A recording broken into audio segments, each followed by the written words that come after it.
Ladies and gentlemen, Mr. Cropper here. I have a video reply from rguy84 on my video where I point out Retards, who's possibly more concrete bound than scientific discussion. A video reply to the first video in that two-part video, and he raises a couple of concerns I thought I could speak to. I don't really have a definition for semi-mental retard. A mental retard, I think, would be somebody who's unable to gain a normalcy, to gain what you'll excuse me, you'll pardon me if I don't have a full scientific thesis on what the biological definitions and measurements of normalcy would be. I think that would, in principle, be determinable. So, normalcy being something in principle we could identify, a subnormal human, rather than a retarded human, period, a subnormal might be someone with the potential to be normal. Because, if you look at the case of Helen Keller, deaf and dumb, she could have just been a screaming, infantile being until she died. She could have remained her whole life locked in darkness without ever learning a first word. But, as it was, she wrote books. Now, our education system today teaches people with normal brains, with good, healthy brains, to give up thinking, to negate their ability to think, to ridicule those who do think. So, if a person with a good, healthy brain has no hope, what do you think the classrooms at the schools over here, this public school you're paying for, what do you think their special ed classrooms are teaching the kids? Virtually nothing. Less than the other students are learning. Like, they teach them how to balance checkbooks and stuff. Things that a person needs to learn on their own or learn from their parents. I mean, for God's sakes, the schools don't teach anything. And then that whole curriculum is held as too strenuous for anyone who's identified as having special needs. So they are held in a sub-retarded retardation category. If the schools themselves are factories for retards, there's a special subsection. And anyone with a learning disability or whatever is put in this subsection with an even more vacuous curriculum.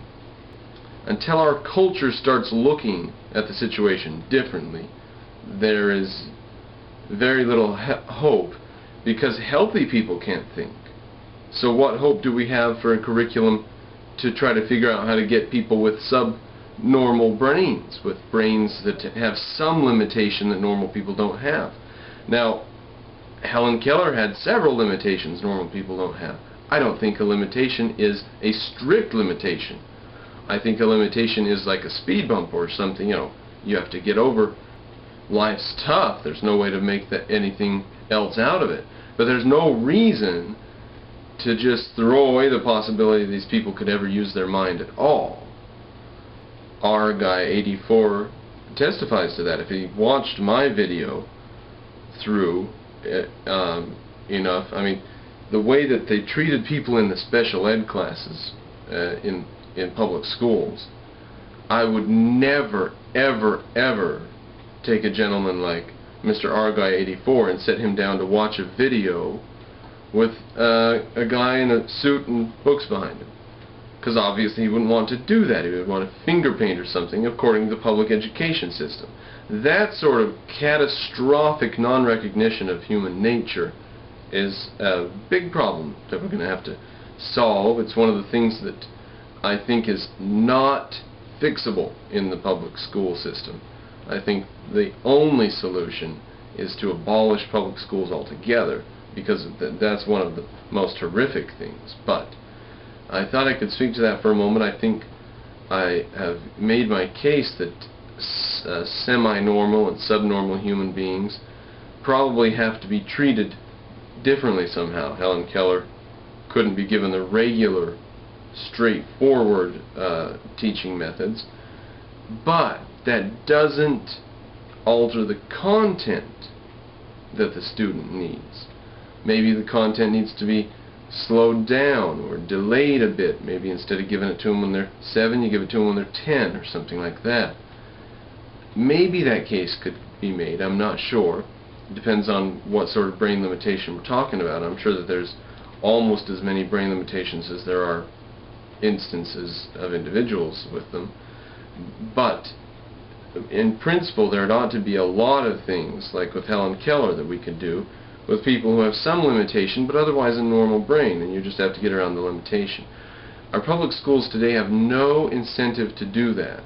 They have every incentive to find students with these limitations because they get extra funding. Then they get extra classrooms, they get more teachers with a closer teacher-to-student ratio. Instead of 1 to 30, it's 1 to 6 or whatever in the special ed classes. And like I said, with an even more vacuous curriculum. So our only hope is privatization of education to get a really objective hold on what we can do with mental retards and semi-mental retards in an education system. Time was, they would have locked Helen Keller in a cage, or thrown her, off a cliff or whatever when they found out she was deaf.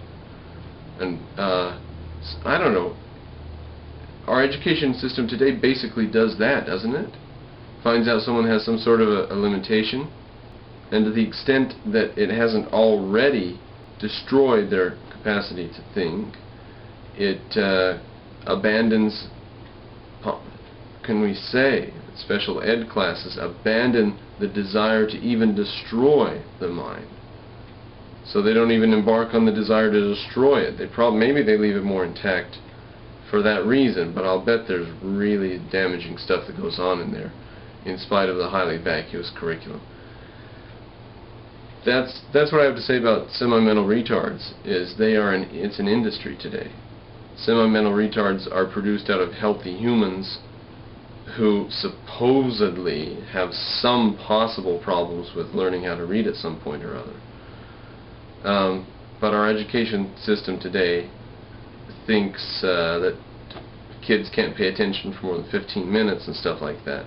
You get a good lecture about history and kids will sit with their jaw open for 45 minutes or an hour easily. That has been documented. So that's my attitude.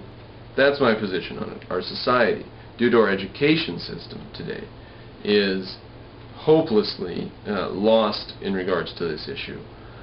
I think it is possible to have an objective and scientific understanding of mental limitations, but I don't think we have that now.